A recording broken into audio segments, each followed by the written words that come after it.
Hey, what is going on, you fucking racers? Hey, what is going on, everybody? In this video, I'm gonna review some sucky.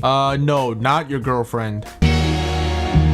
It's the K&N Open Intake for the MK7 GTI. Full disclosure right off the bat, I do have to say that it is an accepted scientific fact in the MK7 community that intakes do not do anything for our cars. No significant performance, no increase in horsepower, nothing at all, mainly just for noise. And the only reason I have one is because somebody took it off their GTI that they were trading in and they kind of just offered it to me and see if I wanted it. And I didn't want to say no to a free intake, so after having it for a couple of months now, I thought I'd make a review about it. Before I actually get into the review, there are actually two types of intakes for the MK7s. The open intakes and the closed intakes. For the open ones, it's reported that they have a higher chance of getting heat soaked in the hotter days, but they get more whooshy sounds. And here in New York City, we only get summer like four months out of the whole year, so I'm okay with it. And for the closed systems, it's reported that they are supposed to give better performance of whatever little performance intakes already provide. So those are just two things that's good to keep in mind or should help your buying decision when you're looking for one. The install was pretty easy, and honestly, if I could do it, then I feel like anybody else could do it, because I'm far from being the most mechanically inclined person. But you basically just remove your stock box and fit the shield into the plugs with the intake coming into the shield.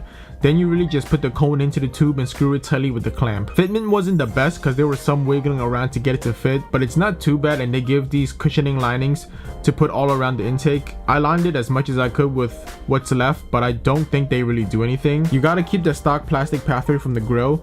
Don't even know what this actually does because the grill is still blocked off, although most people just drill theirs out. Performance, nothing too crazy if anything at all. Maybe it's just a placebo effect, but I do hear my turbo more now, so maybe that makes me think I'm going faster or that the boost is kicking in harder. And sometimes when I'm driving around, I can hear and feel the turbo releasing its pressure, so that's kind of cool. Sound, from 3000 rpm to 4000 rpm, when I rev it is when I really hear the whooshy sounds. And during pulse, I definitely could hear my turbo spool up way more, even with the windows up and this obnoxious fucking tractor downpipe.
When I got the intake, the filter was literally black when it's supposed to be red, so I can only assume that the guy that gave it to me did not clean it or wash it at all for God knows how long or how many miles.